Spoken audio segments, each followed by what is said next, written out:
Fala pessoal, tudo bem? Sou José Eduardo Gomes, sou mentor do Propofando. Vamos falar nessa aula sobre fisiologia respiratória. Nessa segunda parte, vamos falar sobre algumas comorbidades associadas à mecânica ventilatória, ao centro de regulação central e periférico, e à musculatura.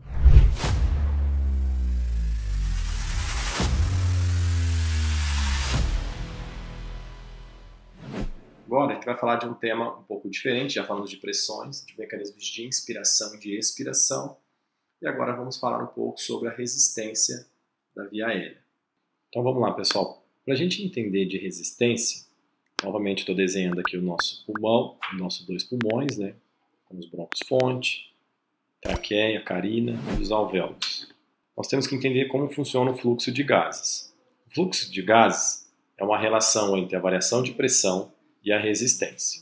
Então, nós podemos dizer que a variação de pressão ela é proporcional ao fluxo de gás, ou seja, uma variação de pressão aumentada, nós temos um fluxo de gases maior, e uma variação de pressão diminuída, nós temos um fluxo de gás menor. A partir do momento que a gente entende isso, é inversamente proporcional à resistência. Então, a resistência é inversamente proporcional ao fluxo. Então, onde eu tenho pouca resistência, eu tenho mais fluxo, onde eu tenho mais resistência, eu tenho menos fluxo de gás. Isso é fundamental a gente entender. Então, se a gente tem uma pressão atmosférica de 760 mm de mercúrio fora dos nossos pulmões e uma pressão atmosférica dentro dos nossos alvéolos também de 760 mm de mercúrio, nós temos que entender que nos alvéolos não tão baixos, mas os alvéolos do meio e os superiores, nós teremos valores menores de pressão atmosférica, 754 aproximadamente nos alvéolos médios e 730 mm de mercúrio nos alvéolos mais altos. A partir disso, a gente tem que fazer mais algumas considerações importantes. Precisamos entender como funciona o princípio da difusão. O que é o princípio da difusão? Onde temos uma alta pressão, vamos ter um deslocamento para uma região de baixa pressão. Então, se nós temos 760 mm de mercúrio na atmosfera, menos 760 mm de mercúrio no alvéolo, nós vamos ter uma região sem fluxo. Então, sem variação de pressão igual a sem fluxo. Se nós temos para um alvéolo de 754 mm de mercúrio, que seria um alvéolo no meio, 760 menos 754, 6 mm de mercúrio. Então, também nós podemos já analisar aqui, num alvéolo superior, na parte superior do pulmão, com 730 mm de mercúrio, nós teremos uma diferença de 30 milímetros de mercúrio. Então, no slide anterior, a gente entendeu que é mais fácil a gente ventilar os alvéolos superiores por ter uma pressão atmosférica menor do que os inferiores.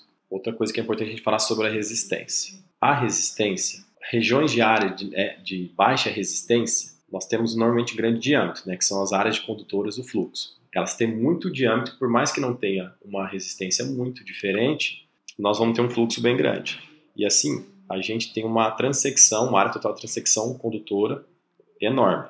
Além disso, a gente precisa entender que os brônquios respiratórios, né, mais distais, o fluxo de gás fresco vai cessar. Assim, nesses locais, nós vamos ter uma difusão como principal mecanismo de entrada de gás. Vamos continuar aqui a nossa aula sobre fisiologia respiratória, falando um pouquinho sobre os brônquios. Então vamos lá, a gente pega um brônquio e foca nele, né? A gente vai dar uma lupa no brônquio. Então tá, a gente olha, nós temos a musculatura lisa bronquiolar. Em volta nós temos o lúmen, presença de ar, em volta o endotélio, e nós temos aqui uma musculatura brônquica bronquiolar, certo? Então tá, o que é importante a gente saber aqui? A gente tem dois mecanismos que podem acontecer nessa região. A gente pode ter, a partir do sistema nervoso parasimpático, a liberação de neurotransmissor acetilcolina, ou pelo sistema nervoso simpático, com a liberação de noradrenalina, a constrição desse brônquio, ou a dilatação desse brônquio, formando um diâmetro menor ou um diâmetro maior.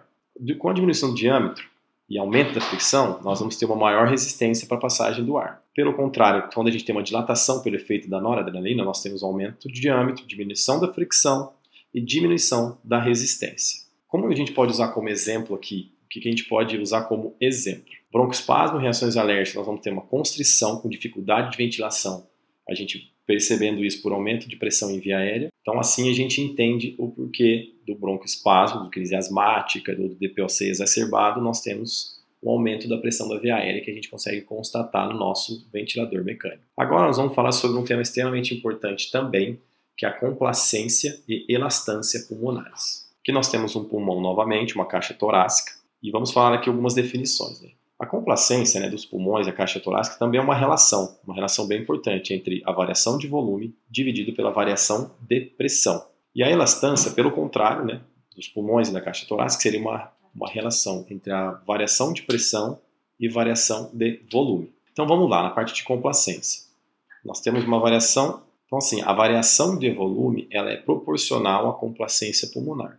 E a variação de pressão ela é inversamente proporcional à complacência pulmonar. Já no caso da elastância, a variação de pressão é proporcional à elastância e a variação de volume é inversamente proporcional à elastância. Então, nós temos um triângulo aqui mostrando que a complacência ela é uma relação entre a elastância pulmonar, a elastância da caixa torácica e a superfície de tensão alveolar. Vamos lá então, pessoal. Então vamos falar um pouco dos pulmões aqui agora. Eles são muito complacentes e têm uma elastância adequada.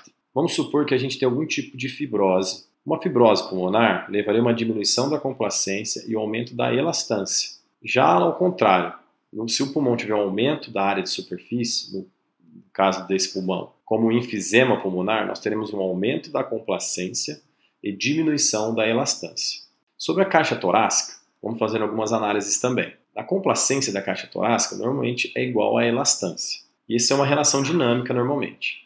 Vamos supor que tenhamos um paciente nessa situação, paciente com espondilite anquilosante, ou então um paciente com escoliose. Normalmente esses pacientes vão apresentar uma grave alteração, uma diminuição na complacência da caixa torácica. Outras alterações, no caso da tensão superficial alveolar. Então nós temos aqui um alvéolo e aqui nós temos a vascularização desse alvéolo. Se a gente tem um aumento da tensão superficial, no caso de uma síndrome de desconforto respiratório agudo grave, nós teremos uma diminuição da complacência e um aumento do trabalho inspiratório em toda esta região. Continuando falando aqui sobre tensão superficial alveolar, se nós tivermos, que nem mostramos nessa seta em azul, diminuição da tensão superficial, quando temos quantidades normais de surfactante, nós vamos ter um aumento da complacência e diminuição do trabalho respiratório. Isso é um alvéolo normal. Agora voltando aqui a uma caixa torácica associada a um tronco encefálico, medula e encéfalo, vamos falar aqui